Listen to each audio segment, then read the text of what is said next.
People have been speculating, whispering, and writing stories about my marriage for a long time. They have observed from the sidelines, attempting to deduce significance from each image, each quiet moment, and each prematurely fading grin. I never fixed them. I didn't say anything because I didn't have anything to say, but rather because I thought keeping silent would preserve the little tranquility we still had. But at 59, I've discovered that you're not always protected by silence.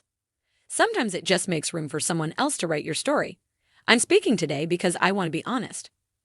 I'm sure a lot of you have heard the rumors. Some claimed that our marriage was disintegrating. Some said that we were leading different lifestyles. Some even claimed that love had entirely fled our house. The reality is far more nuanced and human than that. We are two individuals who have served faithfully, loved profoundly, and made mistakes along the way. I'm not here to defend or refute anything today. To be honest, I'm here because sometimes it hurts more to keep everything inside than to let it out. Her narrative was about redemption rather than rumors. Unaware of the silent fissures behind the curtain, the world witnessed a polished picture of ministry for many years. However, when she didn't decide to speak, she just revealed the facts without defending, accusing, or providing an explanation. And it was sufficient. At 59, she discovered contentment in acknowledging that things weren't perfect rather than in acting as though they were. Her candor served as a reminder to everyone that even religious individuals may make mistakes and that marriages based on ministry can face difficulties. But love's perseverance, not its perfection, is what gives it its strength. Her words were a testament to grace rather than a confession of failure. She demonstrated that faith is demonstrated by how softly you rebuild when everything seems broken, not by how loudly you proclaim. Telling the truth and putting her faith in God to heal the rest turned out to be the strongest thing she ever did. Many people found hope again via her story, hope that it's never too late to forgive, start anew, and love again. Her voice became a reminder that God works even in quiet and that love can return home even when it is far away. The world saw strength rather than scandal when she eventually said, "Yes, the rumors were true, but grace was stronger." Telling the truth about your suffering and seeing how God transforms it into peace can sometimes be the bravest thing you can do. Not only did she validate the rumors at the age of 59, but she also demonstrated that love, when based on faith, can triumph over all obstacles. Setting the scene, their journey together.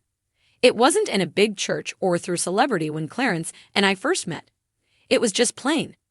Together, these two young individuals, full of faith and aspirations, thought they could accomplish something significant for God. We built a ministry, a house, and a life from the ground up after getting married young. We had little money back then, but we were always happy. We prayed together, laughed freely, and thought nothing could disturb us. The obligations increased along with the church. People outside of our city started to be impacted by Clarence's sermons. There were invitations from conferences, TV shows, interviews, and late-night therapy sessions. It was demanding, but it was also lovely to witness. There were days when there wasn't much left for us because he gave the ministry so much of himself. I can understand it. After all, this was the task for which we both prayed. But at some point, our discussions devolved into brief exchanges, and our group prayers became solitary prayers. We lost our rhythm rather than our affection. Additionally, even the smallest fissures start to resemble earthquakes when you're in the public glare. The origin of the rumors, whispers were the first. People were aware that I wasn't always there at occasions. When I stood away during services or smiled less, they noticed.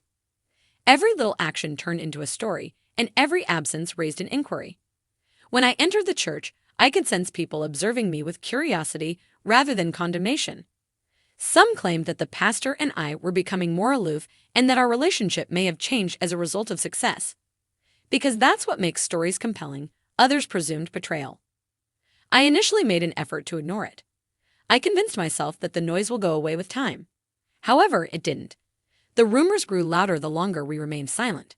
Friends stopped inquiring about our well-being, assuming they already knew. On certain days, I wanted to take the stage and yell, "You're incorrect.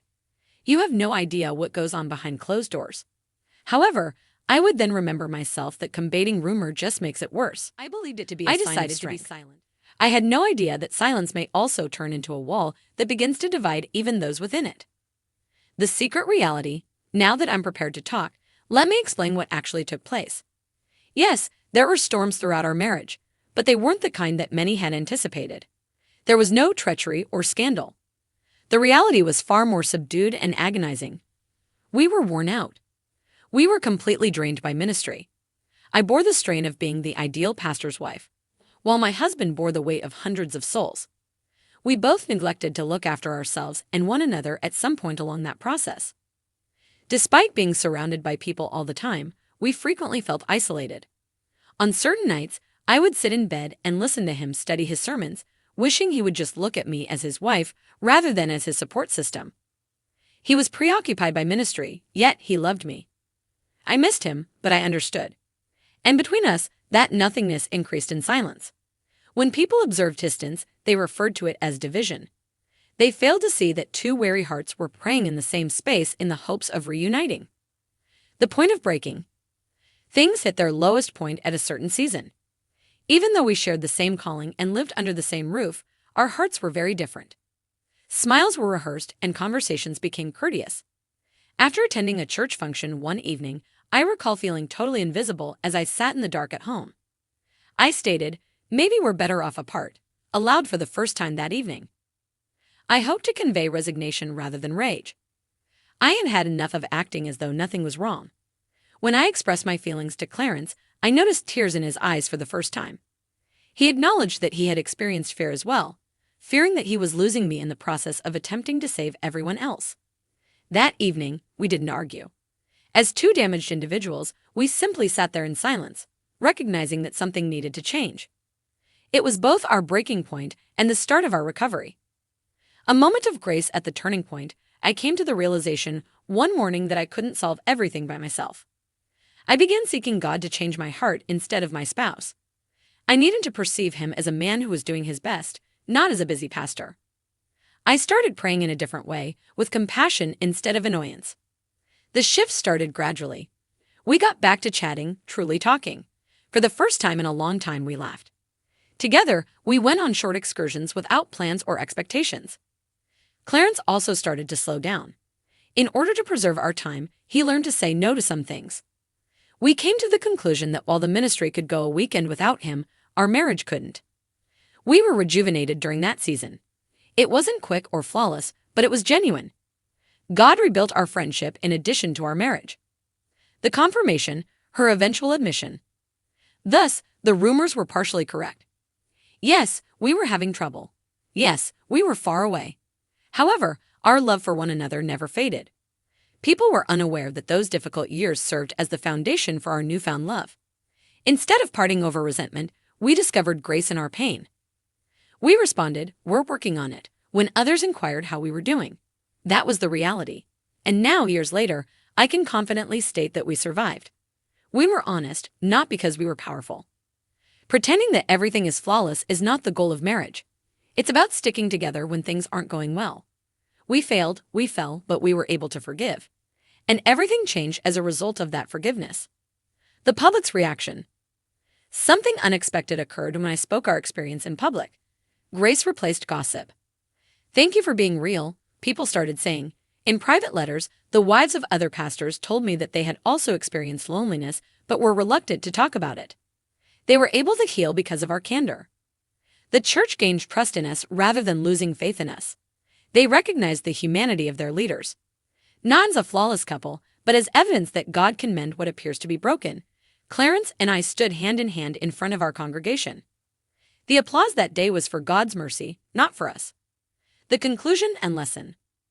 Looking back, I see that God used those difficult years to teach us love, patience, and humility.